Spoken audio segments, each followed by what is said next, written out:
What's up, Magic Makers? Drew here, and today I want to talk about my polymer herb jars. Basically what this is I work with polymer clay and I use herbs in my practice, and so I like to sometimes decorate the containers, the jars that I keep my herbs in. And originally I was just going to show you making the next one I want to make, which is my dragon's blood.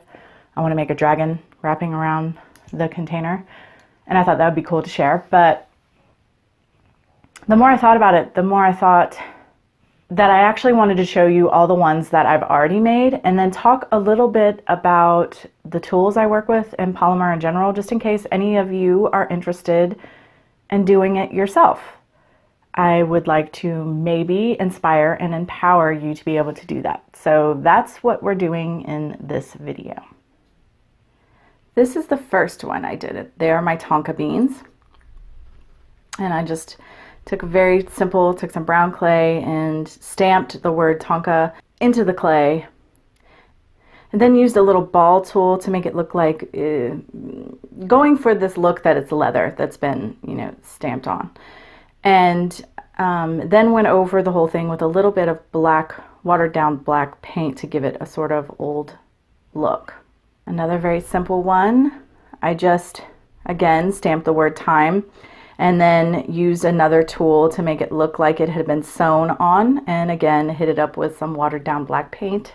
This one actually took me the longest out of any that I've made. And that's because of the little bitty thistles. Like, I made each little individual piece of white, each little individual piece of green. Like, it took me forever. Tiny, tiny little detailed work. But again, I hit it up with some black paint before I added on the actual thistle. For my salt, I just took some white and then made it ripped and made it stand up a bit before I baked it. I just freehanded the word salt across, and made a little braid out of brown. And after it came out and was baked, I used some watered down brown acrylic paint to antique it a bit, make it look a bit old. The mistletoe, pretty obvious. I just Googled an image of mistletoe and kind of tried my best to make it look like mistletoe. And I liked the gold in the background, something sort of seasonal about that to me. My white willow bark. Took some, again, same technique, just stamped the words on, and after it had baked, went over with some black, watered down black acrylic to give it an aged look. My favorite is this one. These are my poisonous mushrooms. And so on the side there's mushrooms, there's a little like fairy door and my little green man on here. So cute, I love it so much. And some little mushrooms. My absolute favorite. So I just want to talk about some very basic information about working with polymer, some basic tools, stuff like that, in case any of you are interested. Under here you can see I have all my polymer. I keep them in these plastic containers. I actually get these at Walmart. They're only like $3. And these are great because some plastic will be eroded by polymer clay. Polymer is a type of plastic itself. So I don't know, there's a reaction, and with certain kinds of plastics, it'll actually eat the plastic. So you have to be careful. I don't remember the exact grade of plastic it needs to be and all that.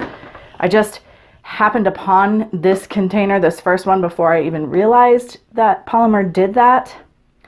And so I just stay with it. I just always use this type of container. And in Walmart, it's over with like the beads and stuff, if I'm not mistaken. You can, of course, see that I have many, many, many colors. Sorry about the lighting, guys. It's not great today. Browns, pinks, blues, purples, greens, reds. And over here I have all my whites and blacks and grays and metallic colors. And even though I enjoy having the variety of colors, it's really easy to just mix colors together and make your own colors, which I do all the time as well, if I don't quite have the shade I'm looking for. You just need to use color theory. So one of the very first tools I got was an acrylic roller. And actually I didn't have this acrylic one at first. I had I don't know, it was made out of some kind of plastic, I suppose, but it was for cake decorating. This is specifically for polymer, but the first thing I had was for cake decorating. And I use a lot of tools that are used for baking when it comes to my polymer. They're interchangeable. Anything that you could use to work with fondant, for example, you can use for polymer clay. And this is basically a rolling pin to roll your clay out. And it's a very useful thing to have, to roll polymer out in an even way and also have it be smooth. Now, I also sell polymer in my Etsy shop, things that I make from polymer, so I have been able to invest more money into my polymer and make it part of my livelihood, as it were. So I actually have a clay conditioner. It's essentially a pasta machine for like making pasta, but this is actually made for polymer clay. I do suggest, if you're going to get one, don't get the cheapest one. Mine is a Makins, which is a company that makes stuff for polymer clay, and it is an inexpensive one as far as pasta machines go, as far as these kind of machines go, whether they're for pasta or for polymer clay. And I love it. It works great, and I'm very happy that I made the investment. But essentially you have to get it down to a certain size with your roller first, but you feed the clay in. There's a dial over here on the side that adjusts the thickness. Turn the crank and it comes out in thin sheets. And it is a lifesaver if you are serious about polymer, but otherwise the roller will work just fine. Another thing I love to use with my polymer are stamps. Any kind of rubber stamp can be used in polymer. And these are little cutters. You can even see here this is for baking. I'm not sure what you use it for, but I needed a small circle cutter in a size that I didn't have at the time. A bottle cap here I've used to cut things. This little plastic cap that goes on the eraser of a mechanical pencil, I use to cut polymer.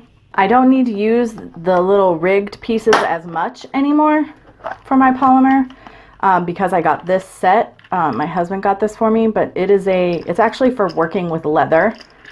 But I use it with polymer, and there's so many different pieces and sizes. The reason that I'm showing you these is to drive home the point that it doesn't have to be specifically for polymer clay. You can use so many things. You're limited by your own creativity and imagination as far as the tools you can use when working with polymer clay.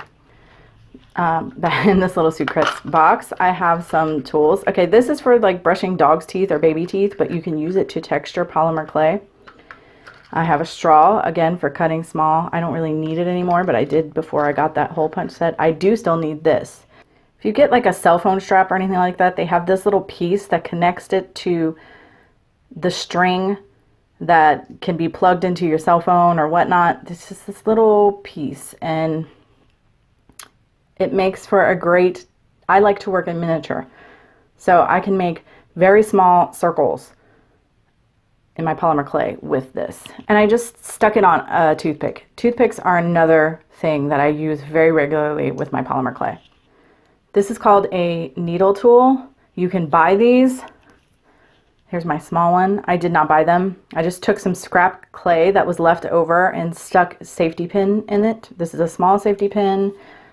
This one obviously is a large safety pin, and I can't tell you how useful these are with polymer clay in a million different ways. This is a brush that I get at Dollar Tree. I used it to texture. For instance, if you look at these rocks around the door, they're textured. I did that with that brush. And the wood grain on the door I did with my needle tool. I also did these dots in these mushrooms with my needle tool. And I made the indentions in my leaves with my needle tool. I made the indentions in the mushroom and the lines in the mushroom stems with my needle tool. This is the tool I used to make it look like I sewed the time label on. Earlier I mentioned ball tools when I was showing my Tonka bean. These are ball tools. There'll be two ends, and they come in so many. I mean, here's the biggest variation, and I use them in so many ways. When I make little toadstools or mushrooms, I will stick the clay on top of a bigger ball tool and shape it so that it's indented and the stem can go up inside it. I have tons of shaping tools, so many different kinds of shaping tools, but again, I did not have all these in the beginning and I was still able to create really nice things. My original texture that I used was this old makeup brush. Another tool that I would say is essential are clay blades, particularly not so much these. I mean, these are cool, but these. Straight clay blades. They are indispensable in my opinion when it comes to working with polymer clay. Nice thing about these too, if they start to go dull, you can take the bottom of a coffee cup, a coffee mug that is rough on the bottom, and gently sharpen them on it. Another must-have is an X-Acto knife. This, however, has been retooled. It had a different handle and the handle broke, so I made a handle for it out of polymer clay. So, you know, polymer comes in handy in so many ways, but an X-Acto knife is definitely a good tool to have. My work surface is made of glass, so I can work directly on it with polymer, but I still very often like to use tiles. You can just go to Lowe's Hardware, Home Depot, what have you, and pick these up for less than $1. Like this one will be maybe $2, this big one. And you can work on the surface. It's great for many reasons. One being, like if I'm working and I need to turn it, I don't have to pick up the whole piece and mess with it. I can just turn the tile. Also, when you're baking, if you bake on a tile, it distributes the heat more evenly through the piece. And baking time it's really crucial to your piece, because if you bake too long or not long enough, pieces can be brittle and break, and it's really disappointing when you make something and it breaks. Each pack of polymer that you buy, I personally like to work with Sculpey. I like Primo and Souffle. They're sort of a softer but not too soft, but I will work with Sculpey 3 if I have to. I have not worked with Fimo, but I just started with Sculpey and I really like it, so that's the way I work.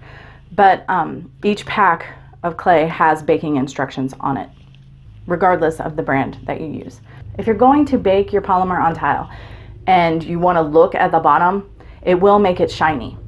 So if you don't want a shiny back to your piece, then don't bake it on tile. You can use cardstock or paper, construction paper, because you're baking at such a low temperature, it's not going to catch on fire or anything like that. Here is my tray that I bake my polymer in. I've lined the bottom with aluminum foil and several sheets of cardstock to add insulation, just again, so that the pieces bake more evenly and what have you. And I also have what is called a tent. This is just a cheap aluminum pan that I've poked some air holes in the side of. You can buy them with air holes already in them.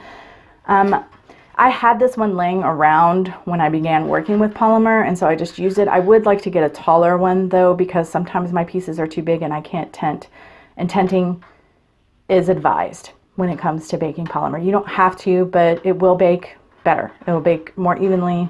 And so pretend there's a piece of my work polymer on that tile, and I would just set this on top and bake it in the oven according to manufacturer's directions. I did forget one of my, it's another essential, Bacon Bond. This is essentially a liquid clay, but it works as glue when you're working with polymer clay, and I use it quite a bit. For instance, you know, in working on this piece, I had to glue each and every piece on. Polymer is also tricky when it comes to glass. If not done properly, it won't stay, and you'll figure out what properly is. Like this could still pop off one day, right here. This could just pop off one day and I'll just have to super glue it back on. But for now, it's staying. Same with the Tonka one. But I did use the Bacon Bond. There's also Fimo liquid, which can be used like Bacon Bond, but I don't. I use this. The Bacon Bond dries kind of cloudy and milky. You can tell it's there if you can see it.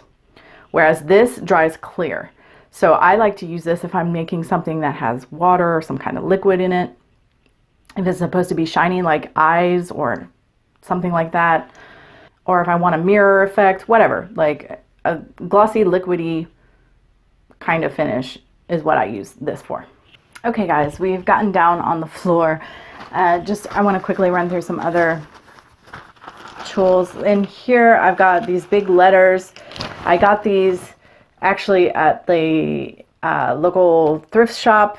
I think they were intended to be used for something else completely, but I use them for polymer. There's numbers and letters, so I can spell out words. And this one I have the same kind of thing, just they're really tiny. That's what I used to write tonka and white willow bark and the blessed thistle and the thyme. This baggie has H's in it, and this baggie has E's in it, but they're really small, and they have this little guide that you can use, you don't have to, and you can slide them in and then stamp your word into your clay. And this is actually made for polymer clay. I got it at Michael's. I love these chalk pastels. I have several. You can use them to add depth in your pieces. Just for example, I don't know how well the camera is going to pick it up, but there's a slight tinge of pink, peachy pink inside of these little blossoms, and I used chalk pastels to do that. These, of course, are for working with, they're for baking, but I've never had an occasion to use one this big. But for instance, when I made my intention rattle, I used this to cut the clay out so that it would be a perfect circle around my bath bomb mold that I used to make the mold the outside of the rattle with. In this box, there's a lot of eyeshadow. It is just dollar store eyeshadow. I use it regularly in my polymer work. Again, same kind of thing with the chalk pastels, only it's glittery and shiny. Now you can buy mica powder for your polymer, and it is going to probably work a bit better. Maybe a lot better, actually, I don't know, but it costs a lot more. I pay $1 for this. It does fine for me. So tons of eyeshadow in here. There are lots and lots of other things that I could show you guys with regards to polymer, but I just wanted this to be really sort of introductory. Take it for what you will, do with it what you can. If you're interested, I really hope this wasn't boring. I kind of have a passion for polymer clay. I love working with polymer clay. There's a couple ways I've inserted it into my practice. One being these herb jars. I have 2 of these I bought at the dollar store, Dollar Tree. I'm going to decorate them. I'm leaning towards making one sort of look feminine and one look masculine, and use them for God and Goddess energy on my altar. They're definitely going to be for my altar, but I'm going to decorate them with polymer clay. I have a God and Goddess rock on my altar at the moment, which I will show you. Sorry guys, I'm sure you can hear my washing machine in the background. It's super loud. But here's my Goddess rock, and here is my God rock, and they are also made from polymer clay. So, and I just painted them up and distressed them. I wanted it to look like you were just out for a walk and happened to pick up rocks that looked like God and Goddess. So, like I said, polymer clay is something that I love to incorporate into my practice when possible, and I just wanted to share that with you guys. As always, guys, thanks for hanging out with me, and until next time, much love and gratitude.